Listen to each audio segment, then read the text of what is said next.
Chris, thank you so much for accepting the invitation and having this interview with me.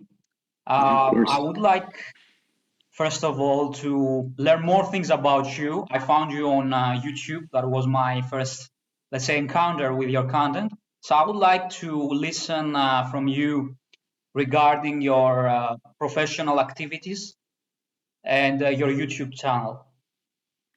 Yeah, cool. So I've been in the photography and videography space professionally, I guess, only for a little over a year now. It was always something I did as a hobby and on the side. I actually originally, I guess in 2007, when I graduated high school, I decided to go to school for photography, but I dropped out immediately, like before even finishing the first week. So that was a pretty quick decision, but kind of came back to it years later and got into that side of things. So what really led me to wanting to do it full time was I had owned a couple of businesses, a couple of cafes, and closed down during COVID, and kind of had a bit of a reckoning, to be honest. Like I really, it was a hard experience, and it sort of made me realize that I had to do what made me happy, because it's just so easy for things to be taken away from you that you might as well at least give it a shot. That was sort of my feeling. So I decided to dive kind of full steam ahead into this.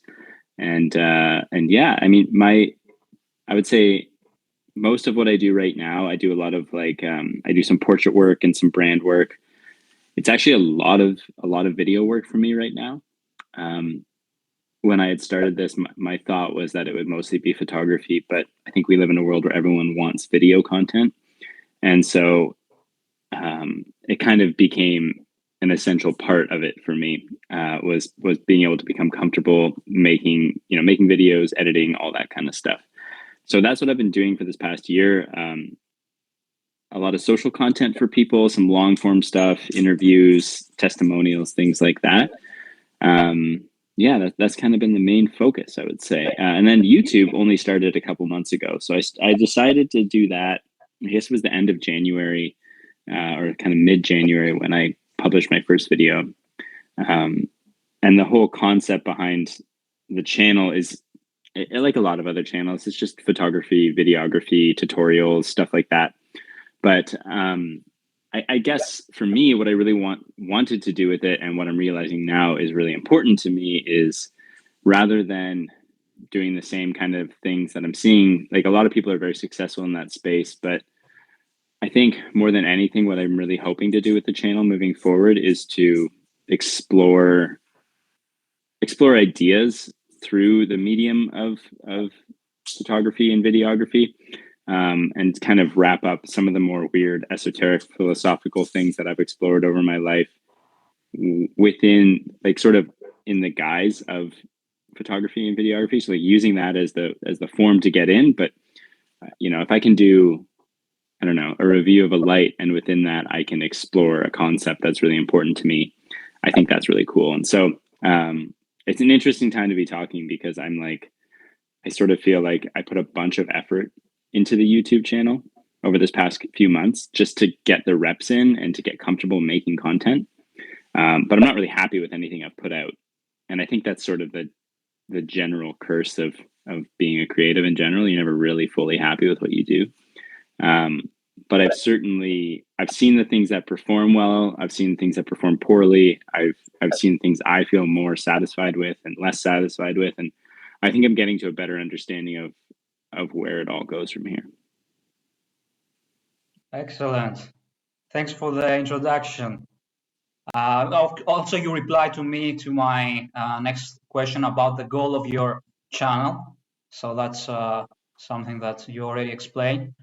I would like to dive deep with you now in a question that might take you under surprise, but I think many of us thinking nowadays, what is the role actually of photographer, videographer in a world where each individual tries to create its own brand? meaning we have all these social media, Instagram, selfies culture. What do you think is the role of a photographer and videographer in these times? Well, I think what's interesting is people can create incredibly good content on their own at this point. When it comes to quality of like the actual technical quality of things, like things are so good now. Your phone is incredible. You know, the average there was sort of a death of the point and shoot camera to a degree because of the phone, and now but anybody, if you have $1,000, $1,500, you can go out and you can get a really incredible camera setup and make really compelling looking content. It doesn't mean you necessarily know how to create that content. It doesn't mean you know how to tell a story. It doesn't mean you know how to communicate. And so I think there's a few different roles. Like I think almost to a degree, photographer and videographer are a little bit different.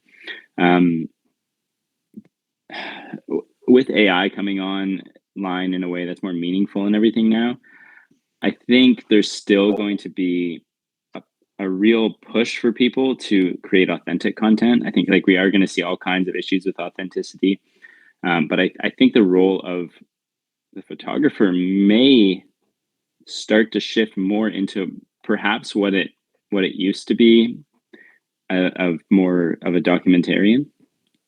I think we've had a good amount of time now where photographers have just been making beautiful pictures, and the technology has caught up to a degree where that's possible, and we can, you can throw a drone up in the air and get an image that 60, 70 years ago would have been almost impossible to get, and just like some guy down the street from me could do that, as opposed to like having to be a photographer who's a professional who gets flown up in a helicopter to go get some shots for something or what have you. So I think we are going to see the role of a photographer really shift into trying to document things authentically, whether that be like, because almost no element of what we do will be untouched by some form of, I know AI wasn't the specific question here, but AI content generation, like unique, what is it, UGC, unique generated content, or user generated content, all that stuff,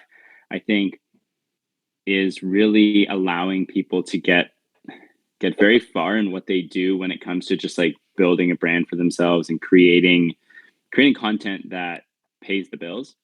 And that's cool. I mean, that's what I'm doing too. That's what we're all trying to do, is just pay our bills and that kind of thing. And I think taking the power away from some of the bigger players and putting it into the hands of the people is a really good thing. Like democratizing that opportunity for people is super important. But to kind of circle back, I think it's going to be really important that people who know how to take photos, who know how to create video content, are there for the documentation of important things happening in our society, whether that be journalism or whether that be like weddings, for example. Like I don't see too many people being super excited to jump onto the idea of getting AI to create their wedding, or to getting like a TikToker to do a wedding for them or something like that. I think there's certain elements where the professional, like truly professional photographer and videographer will still play a big role. And it's interesting because we're in a time where there's never been more photos and videos shared around the world than there is now. So, and anyone can do it. So but it's kind of balancing out. So it's like, okay, if billions of photos are being shared every day, but every single person can do it, that's sort of the same as, I don't know how to put this, like 60 years ago when only a handful of people were doing it, only a handful of people were responsible for creating the sort of timeless images we see. I would still argue that the quality of the storytelling within photography and videography is, the percentage of people doing it really well is still very small. And so there's always going to be room for people that really know how to tell a story. Exactly. Yes, I agree with you. It's, I mean, there is the culture of do it yourself. Everyone can do it right now. However, how you do it and how successful you are in what you do is, I mean, the key question here. So I totally agree with your explanation here. Moving forward, let's discuss about the business of photography, and I would like to examine this from a specific angle. We have organizations in America like Professional Photographers of America, and in Europe we have the Federation of European Photographers, where an individual can actually subscribe and be part of a community of photographers, among other things, which will allow them also to grow a business, to start at least. Do you think this worth the investment? And in general, what would be your plan starting now for someone that wants to start now with photography and videography for growing a business? Mm. Yeah, so I'm not a part of PPA.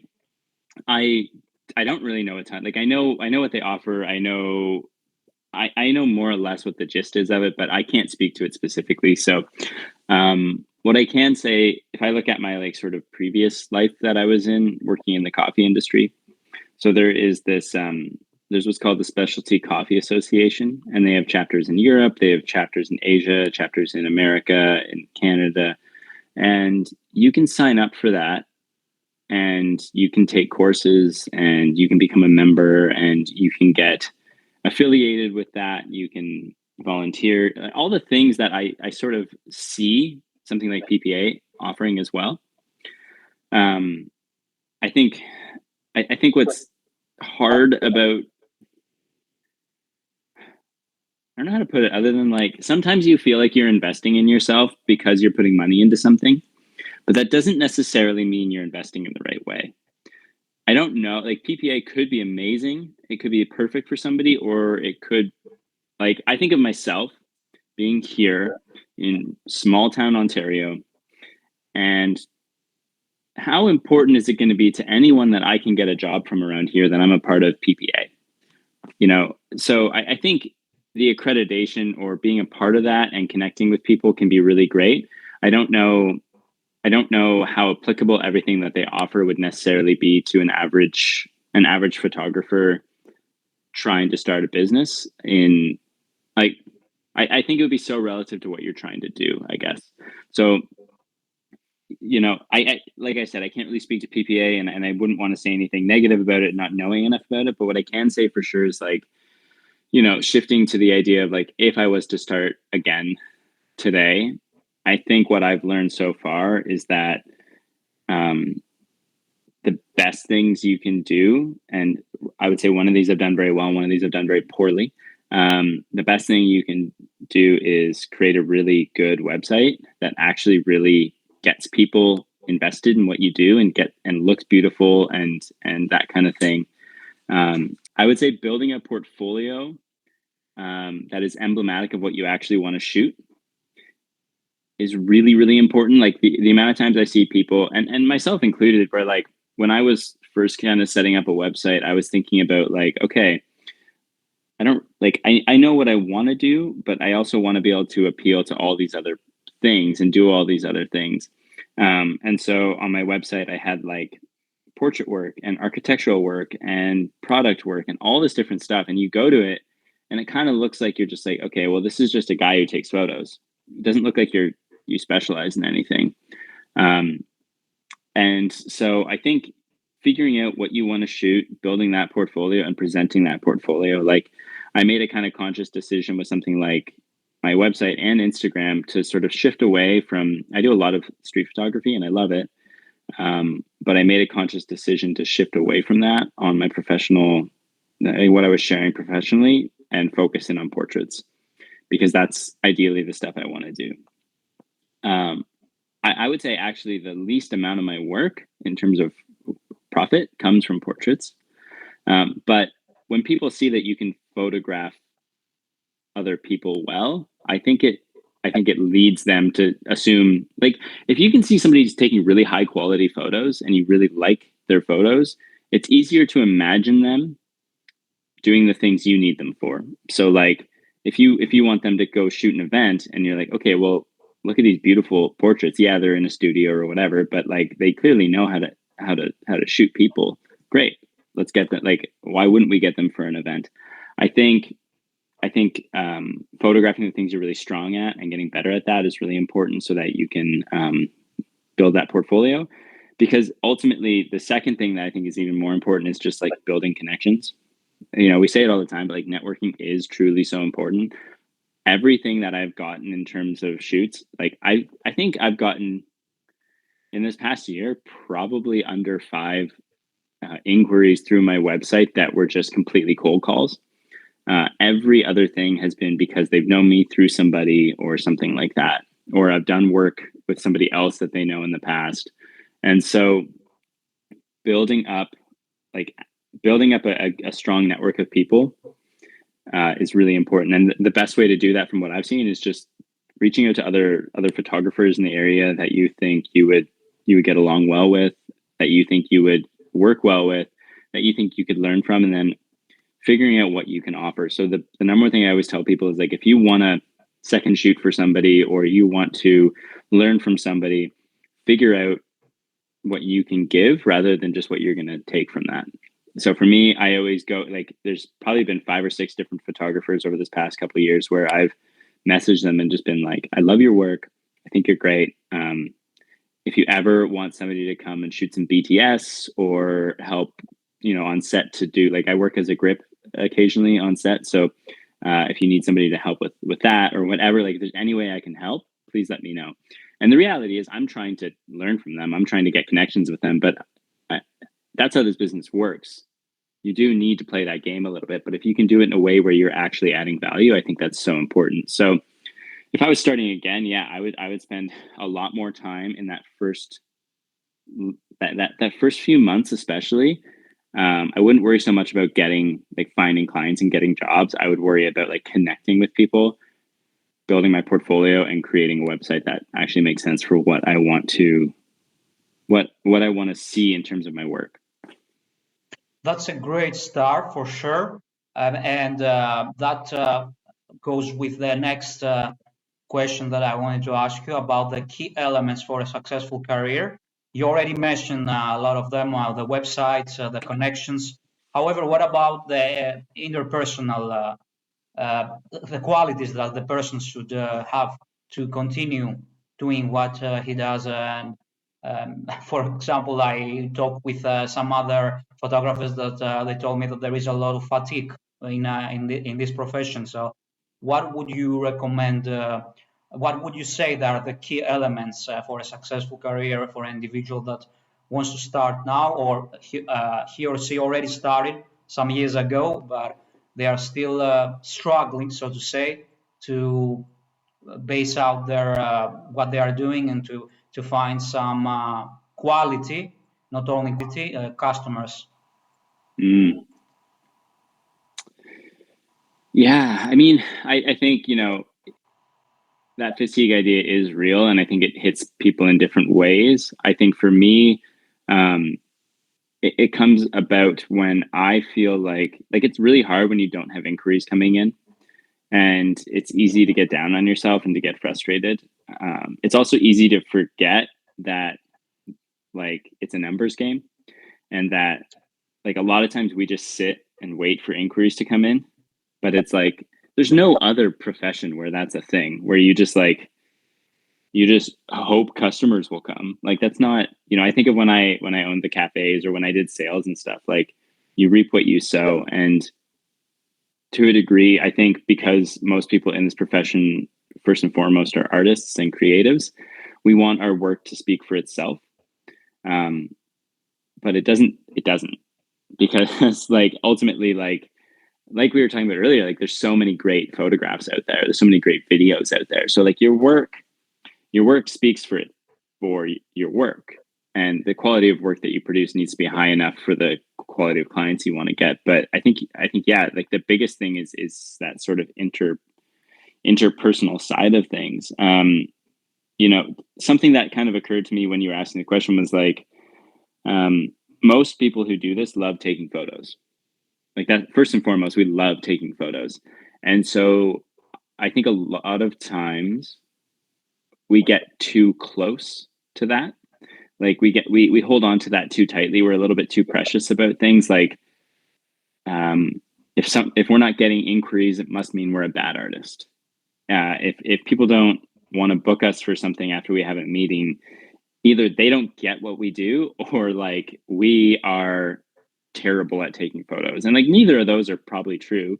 9 times out of 10, what I've noticed is that like the project just never happened, or it was out of budget, or it got delayed. Like the amount of times that I've had something get, sort of promised to me and then it just never happens, or 6 months later I hear from them and I'm like, oh, okay, so you were going to do this, it's just our timelines, like I thought this was something you wanted to do this month and so did you, and then it got pushed or whatever. Like there's a million reasons why that kind of stuff happens, but I think if we can kind of remove ourselves from that a little bit and just not take it so personally, that can really help. And I think the other thing too is it's really easy for us to get into the habit of like only picking up our camera when we get paid.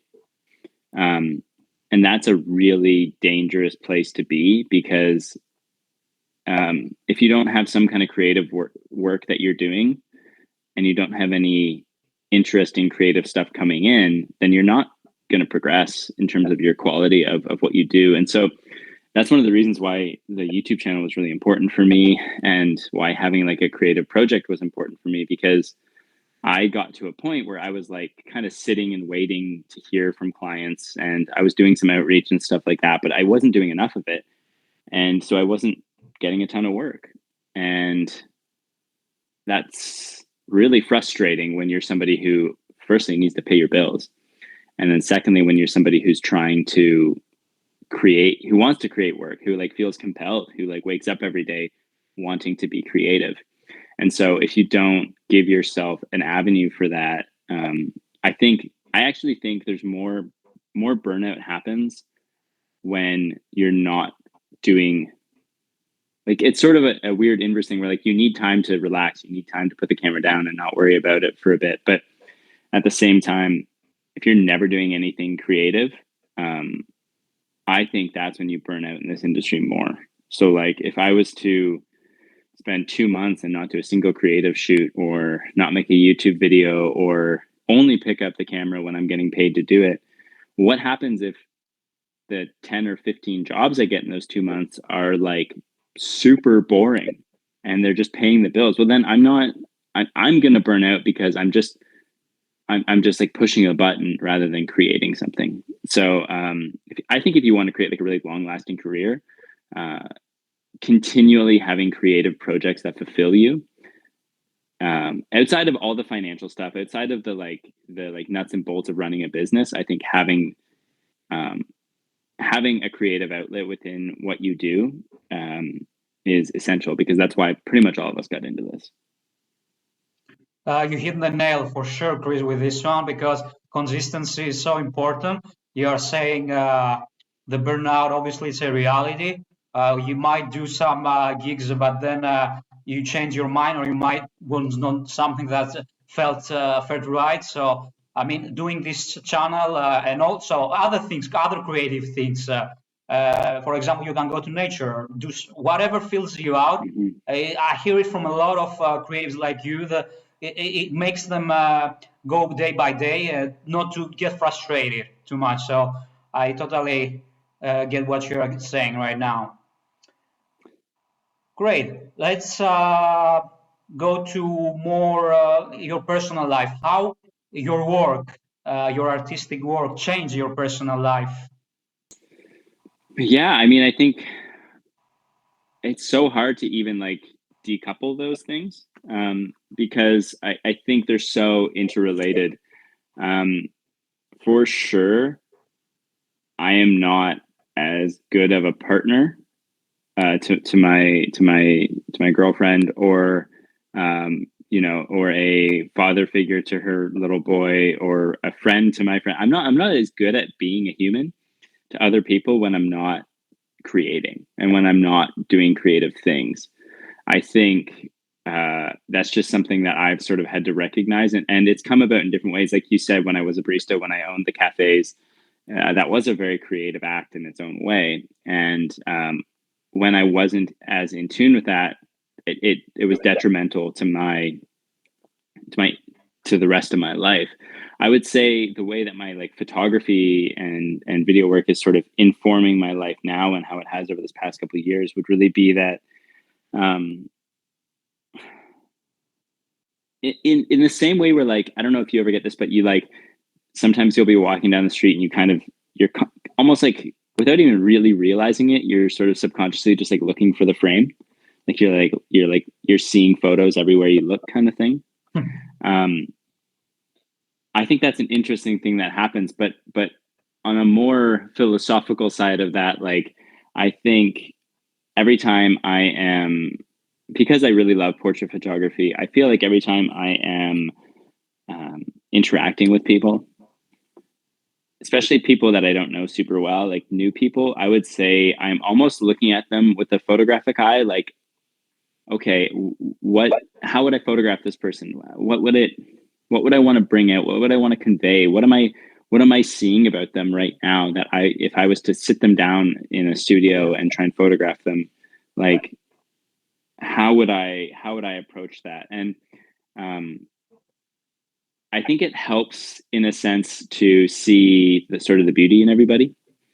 It helps to sort of connect with people because I'm thinking about like, okay, if this, and this is all kind of happening in the background. It's not like a super conscious thing, but I think it's just the more time I spend trying to photograph people and make people look and feel good about themselves, the more that is something that I am capable of doing without a camera in my hands. Mm-hmm. What about the people that you met through your work? I read in your website that the first thing that you try to do is to get to know them personally. So I totally agree with this approach. I also do it when I try to photograph a couple or some business portraits that I usually do. Do you think that helps a lot to move forward with the, let's say, professional relationship with these individuals? Right. Yeah. So, when I was running the cafes, something that was really interesting was you would see the same people over and over, but you'd only see them for 2 minutes at a time. And so you had to learn how to connect with people very, very quickly and efficiently. You had to learn how to remember things about these people and how to like sort of like how to build a relationship in like micro doses. So somebody would come into the cafe and you'd ask a couple leading questions to get to know them and then do your best to remember that over and over and over. And I actually think like a portrait session or any kind of work with a client is sort of similar. Like if you, let's say you don't have an initial meeting, because you can do a lot of that in sort of discovery calls, I think. But if you're just meeting somebody for the first time, or like yourself, like you were saying, like let's say you're doing business portraits and you go into a company and you're shooting 10 or 20 people, you might only have 2 or 3 minutes with each person. I think taking that little bit of time to just like to not like greet them with a camera in your hands, like to have the camera to the side and just like introduce yourself and take that moment to get to know them. And I think like the big questions I like to ask people outside of the like more specific questions about the photos would be like, I mean, first and foremost, just how are you doing today? Are you excited about this? Are you nervous about this? Like what, have you had your portrait taken before? I think like getting to know their comfort level within what you're doing is important. And then I immediately shift gears to just like, what do you like to like? I have like some icebreaker questions I like to ask. I mean, the obvious ones are like, what do you do? You know, I try and shy away from like, are you married? Stuff like that, because you never know somebody's situation. And I think that can bring up certain things if, let's say, they're going through a divorce or they're like Some separated or emotions estranged or something. in the photo shoot. Yeah, which can be good, but I like them to offer that to me, not the other way around. Yeah. So yeah, usually I'll just ask them like, do you have any plans for the weekend? How was your weekend? And usually within that, they'll be like, oh, like my kid had a soccer tournament, and then I'm just like, boom, okay, how old's your kid? Because everybody's obsessed with talking about their kids, and myself included. And so like immediately, oh, cool, how old's your kid? What are they? Okay, they're super into soccer. What else are they into? Oh, are they like, just like showing them that you genuinely have an interest in who they are, and that Like, even if you didn't have the camera with you, you would be investing that time and asking those questions.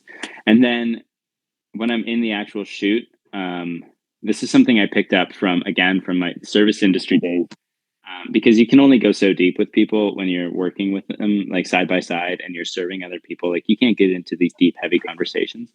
So so it sounds so silly, but here's what I would always ask people, and I do this in portrait shoots all the time. I'll ask them, like, what was your favorite childhood snack? Like, your after school snack. What did you eat after school? What was your go-to? Yeah. What's your favorite chip flavor? What's your favorite candy? Like, I ask them like silly questions about stuff like that, because it gets the conversation going a little bit. Or like, what was your favorite cartoon growing up? Stuff like that, right? It gets people. It gets like a little below the surface, and it gets people talkative and engaging. And usually, when you're asking them those questions, those are questions that get people sort of like laughing and stuff like that. And it's so much easier to photograph people when they're feeling relaxed and comfortable. And yeah, so I would say like little things like that are super helpful.